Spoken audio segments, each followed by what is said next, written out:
नमस्कार दोस्तों, study with Devcharan में एक बार फिर से आपका स्वागत है। दोस्तों, हम दांत पे चर्चा कर रहे थे पिछली वीडियो में। अब देखते हैं दोस्तों प्रजनन तंत्र। प्रजनन तंत्र किसे कहते हैं? Reproductive system. प्रजनन तंत्र, रिप्रोडक्टिव सिस्टम, प्रजनन तंत्र। प्रजनन तंत्र पे आइए चर्चा करते हैं। प्रजनन किसे कहते हैं? हर जीव यानी सभी जीव इस धरा पर यानी इस पृथ्वी पर निरंतरता बनाए रखने के लिए हर जीव अपने समान नया जीव पैदा करने की क्षमता रखता है। इसी को ही प्रजनन कहते हैं। मतलब हर जीव इस पृथ्वी पर निरंतरता बनाए रखने के लिए हर जीव अपने समान नया जीव पैदा करने की क्षमता रखता है। इसी को ही प्रजनन कहते हैं। आइए देखते हैं प्रजनन के प्रकार। प्रजनन दो प्रकार का होता है। अलैंगिक जनन, दूसरा है लैंगिक जनन। दो प्रकार के प्रजनन होते हैं, लैंगिक प्रजनन और अलैंगिक प्रजनन। दो प्रकार के जनन होते हैं। अब सबसे पहले अलैंगिक जनन पे देख लेते हैं। Asexual reproduction. अलैंगिक जनन, असेक्सुअल रिप्रोडक्शन।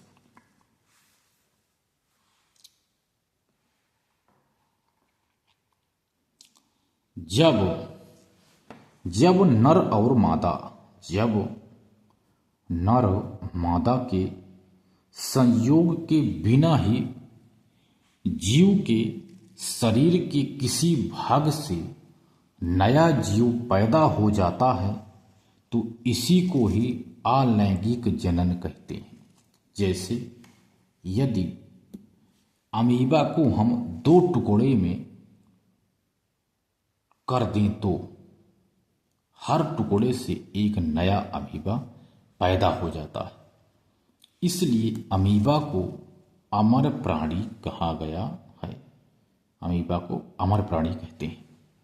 इस तरह विखंडन, मुकुलन, ऊतक संवर्धन, कायिक जनन इत्यादि अलैंगिक जनन की क्रिया है। अलैंगिक जनन क्या है दोस्तों? जब नर मादा के संयोग के बिना ही जीव के शरीर के किसी भाग से नया जीव पैदा हो जाता है तो उसी को कहते हैं अलैंगिक जनन। जैसे अमीबा, यदि अमीबा को हम दो टुकड़े में बांट देते हैं तो दो नया अमीबा बन जाता। इसलिए अमीबा को कहते हैं कि यह अमर प्राणी है, या कभी नहीं मर सकता। इस तरह विखंडन, मुकुलन, ऊतक संवर्धन, कायिक जनन इत्यादि को अलैंगिक जनन की क्रिया कहते हैं। यह अलैंगिक जनन है। अब देखते हैं लैंगिक जनन यानी सेक्सुअल रिप्रोडक्शन। सेक्सुअल रिप्रोडक्शन, लैंगिक जनन। एक नर होता है, एक मादा। नर में हमने बताया दोस्तों शुक्राणु होता है। यह एक एंजाइम, मतलब वो है हार्मोन है। शुक्राणु एक कोशिका है, शुक्राणु कोशिका है। नर में शुक्राणु एक कोशिका होती है जिसे नर युग्मक कहते हैं। मादा में अंडाणु होती है कोशिका, यह मादा युग्मक होती है।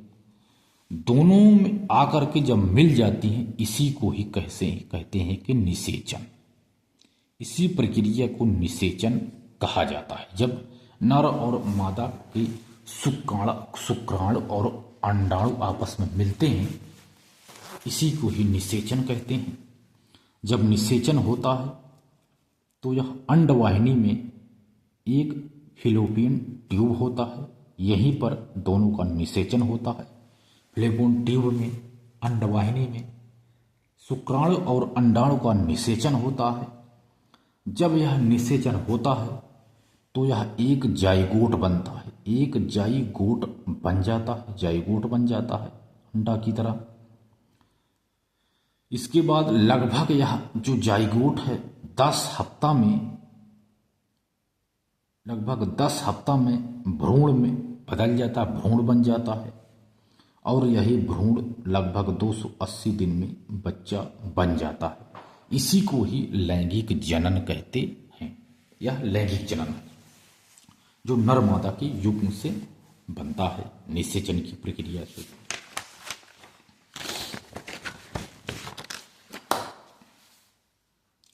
नर मादा के संयोग से बच्चे का जन्म होना ही लैंगिक जनन कहलाता है। लैंगिक जनन के अंतर्गत जब नर मादा के संयोग से बच्चे का जन्म होता है, इसी को ही लैंगिक जनन कहा जाता है। लैंगिक जनन के अंतर्गत पुरुष के वृषण से शुक्राणु यानी स्पर्म निकलता है, पुरुष के वृषण से शुक्राणु या स्पर्म निकलता है। शुक्राणु शरीर की सबसे छोटी कोशिका है। जो शुक्राणु है शरीर की सबसे छोटी कोशिका है। इनका व्यास 5 माइक्रोन होता है, 5 माइक्रोन होता है। ये हमेशा लाखों की संख्या में निकलते हैं। जो शुक्राणु हैं हमेशा लाखों की संख्या में निकलते हैं।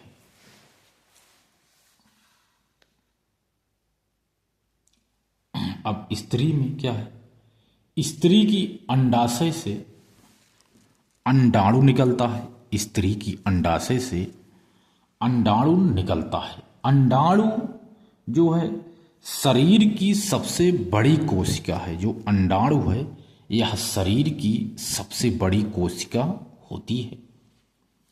अंडाणु हमेशा नहीं निकलते हैं। अंडाणु जो है हमेशा नहीं निकलते हैं, लेकिन शुक्राणु हमेशा लाखों की संख्या में निकलते रहते हैं। अंडाणु हमेशा नहीं निकलते हैं। ये रजस्वलाया मेन्स्ट्रुअल साइकिल के 14वें दिन निकलते हैं, यानी यमसी के 14वें दिन निकलते हैं और 72 घंटे जीवित रहते हैं। यदि इस 72 घंटे के बीच अंडाणु का शुक्राणु से मिलन हो जाता है तो गर्भ ठहर जाता है, अर्थात जाइगोट बन जाता है। 72 घंटे बाद ये अंडाणु मर जाते हैं। 28वें और 29वें दिन रक्त के साथ शरीर से बाहर निकल जाते हैं। इसी को रजस्वला या मेन्स्ट्रुअल साइकिल कहा जाता है। यहाँ यह स्मरण रहे कि शुक्राणु कभी नहीं मरते हैं। शुक्राणु कभी नहीं मरते हैं, ये भी आपको नोट कर लेना है दोस्तों।